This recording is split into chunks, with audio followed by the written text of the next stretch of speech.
அனைவருக்கும் அன்பான வணக்கம். நீங்கள் கேட்டுக்கொண்டிருப்பது கதையலை. வாசிப்பவர் ஹேமலதா ஜெகநாத்.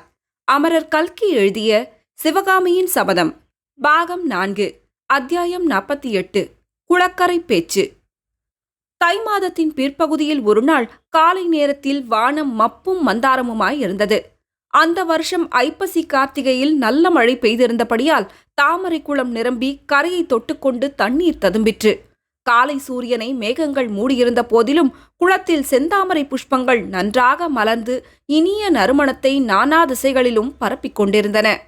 இறகுகளில் சிவப்பு வரியுடன் கூடிய நீல நிற வண்டுகள் மலர்ந்த செந்தாமரை பூக்களை வலம் வந்து இசைப்பாடி மகிழ்ந்தன.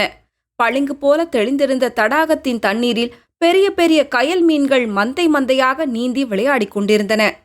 பச்சை பசும் குடைகளைப் போல தண்ணீரிலிருந்து கம்பீரமாக எழுந்து தலை நிமிர்ந்து நின்ற தாமரை இலைகளில் முத்து நீர்த்துளிகள் அங்கும் இங்கும் தவழ்ந்து விளையாடின. தாமரை குளத்தை சுற்றிலும் வானோங்கி வளர்ந்திருந்த விருட்சங்கள் கப்பும் கிளைகளும் இலைகளும் தளிர்களுமாய் தழைத்து படர்ந்து சில இடங்களில் குளத்தின் தண்ணீர் மீது கவிந்து கருநிழல் பரப்பிக் கொண்டிருந்தன.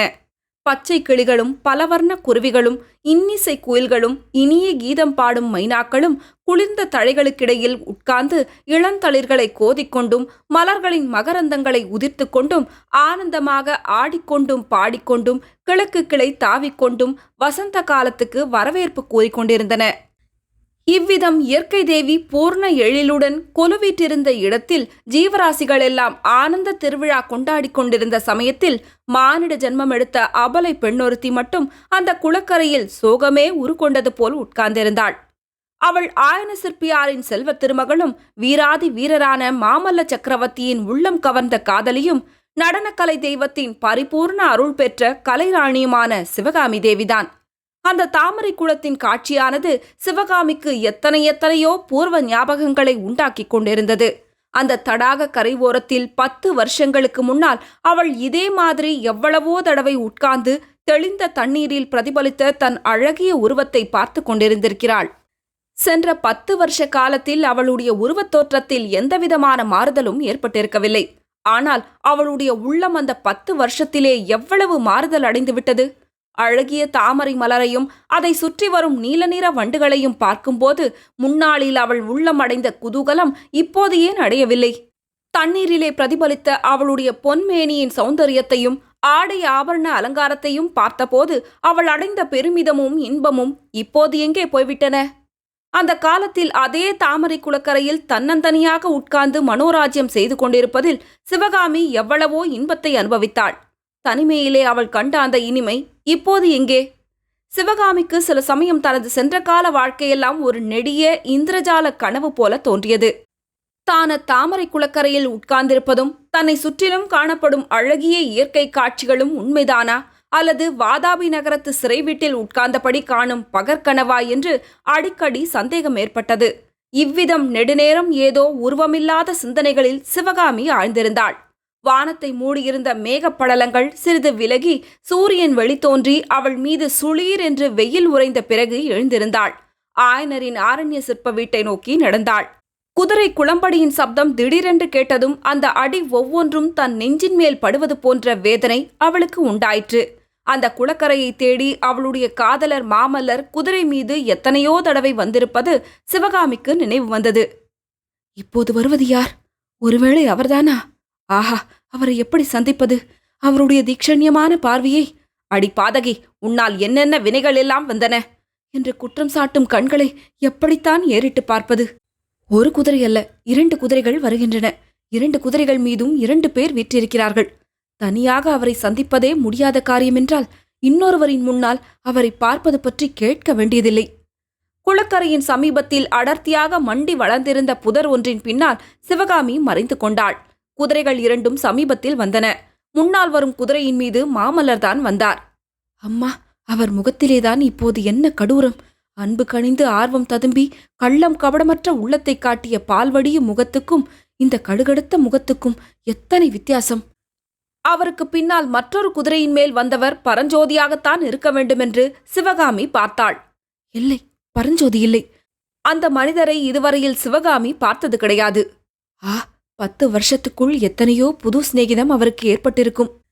குதிரைகள் இரண்டும் குளக்கரையில் வந்து நின்றன. இருவரும் இறங்கினார்கள். அந்த பழைய விருட்சத்தின் அடியில் மாமல்லரின் கவிதை அழகு வாய்ந்த காதல் ஓலைகளை எந்த மரத்தின் பொந்திலே தான் ஒளித்து வைத்திருப்பது வழக்கமோ அதே மரத்தடியில் இருவரும் நின்றார்கள். மாமல்லரின் பேச்சு அவள் காதிலே விழுந்தது. ஆம், தன்னை பற்றித்தான் அவர் பேசுகிறார். மாமல்லரின் குரலில் பின்வரும் வார்த்தைகள் வருவதை சிவகாமி கேட்டாள். ஒரு காலத்தில் இந்த தாமரை குளத்தை பார்க்கும்போது எனக்கு எத்தனை குதூகலமாயிருந்தது. எத்தனை தடவை இந்த குளத்தை தேடி ஆர்வத்துடன் ஓடி வந்திருக்கிறேன். என் அருமை தந்தையிடம் கூட என் உள்ளத்தை ஒழித்து இங்கே கள்ளத்தனமாக எத்தனை முறை வந்திருக்கிறேன். இதன் அருகில் வரும்போது சிவகாமி இங்கே இருப்பாளோ மாட்டாளோ என்ற எண்ணத்தினால் எப்படி என் நெஞ்சம் துடித்துக் கொண்டிருக்கும். அவள் இந்த மரத்தடியில் உள்ள பலகையில் தங்க விக்கிரகத்தைப் போல் தனியாக அமர்ந்திருப்பதை பார்த்ததும் எப்படி என் உள்ளம் மகிழ்ச்சி ததும்பி துள்ளி குதிக்கும். அப்படிப்பட்ட சிவகாமியை இன்று ஏறிட்டு பார்க்கவே என் மனம் துணியவில்லை. வீட்டின் வாசல் வரைக்கும் வந்துவிட்டு உள்ளே போக தயங்கி ஒதுங்கி வந்துவிட்டேன். இந்த தாமரை குளம் அந்த காலத்தில் இருந்ததைக் காட்டிலும் அதிக வனப்புடனேதான் இன்று விளங்குகிறது. ஆயினும் இதை பார்ப்பதில் எனக்கு மகிழ்ச்சி உண்டாகவில்லை. மாணவன்மரே, இதோ இந்த மரத்தடி பலகையை பாருங்கள். இந்த பலகையின் மேல் நாங்கள் கைகோர்த்து கொண்டு உட்கார்ந்து எத்தனையோ நாள் சொர்க்க இன்பத்தை அனுபவித்திருக்கிறோம். அந்த பலகை இன்று எப்படி வெயிலிலே உலர்ந்து மழையிலே நனைந்து துண்டு துண்டாய் பிளந்து கிடக்கிறது. இளவரசே, என்னுடைய சிதைந்து போன வாழ்க்கைக்கு இந்த பலகையே சரியான சின்னமாக விளங்குகிறது. மானவர்மர் என்று அழைக்கப்பட்ட மனிதர் ஏதோ சொன்னார். அது சிவகாமியின் காதில் விழவில்லை. மாமல்லர் அவருக்கு கூறிய மறுமொழி மட்டும் கேட்டது. ஆ, மானவர்மரே, என்னால் அது நினைக்கவும் முடியாத காரியம். செடியிலிருந்து கீழே உதிர்ந்த பூ உதிர்ந்து போனதுதான். மறுபடியும் அதை செடியிலே பொருத்த முடியுமா? என்னுடைய தந்தை மகேந்திர பல்லவர் ஒரு சமயம் கூறியது எனக்கு நினைவு வருகிறது. சிவகாமியும் அவளுடைய அற்புத கலையும் கடவுளுக்கு அர்ப்பணமாக வேண்டியவை, கேவலம் மனிதர்களுக்கு உரியவை அல்ல என்று அவர் கூறினார். மகேந்திர பல்லவரின் வாக்கு ஒருபோதும் வீண் போவதில்லை. இவ்விதம் சொல்லிக்கொண்டே மாமல்லர் தம் சிநேகிதருடன் மெல்ல நடந்து தாமரை தடாகத்தின் நீர்க்கரை ஓரம் வரையில் இறங்கிச் சென்றார். இருவரும் சிறிது நேரத்துக்கெல்லாம் திரும்பி வந்து தத்தம் குதிரைகளின் மீது ஏறிச் சென்றார்கள். சிவகாமி தன்னுடைய வீட்டை நோக்கி காட்டு வழியே சென்றபோது அவளுடைய உள்ளத்தில் பெரும் கிளர்ச்சி குடிகொண்டிருந்தது. அந்த கிளர்ச்சியில் இன்பமும் வேதனையும் சமமாக கலந்திருந்தன. மாமல்லர் தன்னை மறந்து போய்விடவில்லை என்பதையும் தன்னிடம் அவரது அன்பு குறைந்துவிடவில்லை என்பதையும் அவளுடைய உள்ளம் நன்கு தெரிந்து கொண்டிருந்தது. ஆயினும் அவர்கள் இருவருக்கும் இடையில் ஏதோ ஒரு பெரிய தடை, கடக்க முடியாத அகாதமான பள்ளம் இருப்பதாகவும் அவளுடைய உள்ளுணர்ச்சி கூறியது. அந்த தடை எத்தகையது, அந்த பள்ளம் எப்படி ஏற்பட்டது என்பதை அவள் எவ்வளவு யோசித்தும் தெரிந்து கொள்ள முடியவில்லை. எப்படியும் மாமல்லரை கூடிய சீக்கிரத்தில் ஒரு நாள் பார்க்க வேணும், பார்த்து தனது உள்ளம் அவர் விஷயத்தில் முன்போலவேதான் இருக்கிறது என்பதை தெரியப்படுத்த வேணும் என்று தீர்மானித்துக் கொண்டாள். என்றென்றைக்கும் தான் அவருடைய அடியாள், அவர் நிராகரித்து தள்ளினாலும் அகன்று போக முடியாதவள் என்று உறுதி கூற எண்ணினாள்.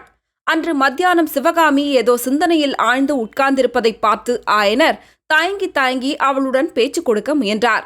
குழந்தாய், எனக்கெனவோ இப்போது இந்த நடுக்காட்டிலே வசிப்பது அவ்வளவாக பிடிக்கவில்லை. காஞ்சியில் நமக்கு ஒரு வீடு இருக்கிறதல்லவா, அங்கேயே போய்விடலாம் என்று பார்க்கிறேன். உன்னுடைய விருப்பம் என்ன என்று கேட்டார்.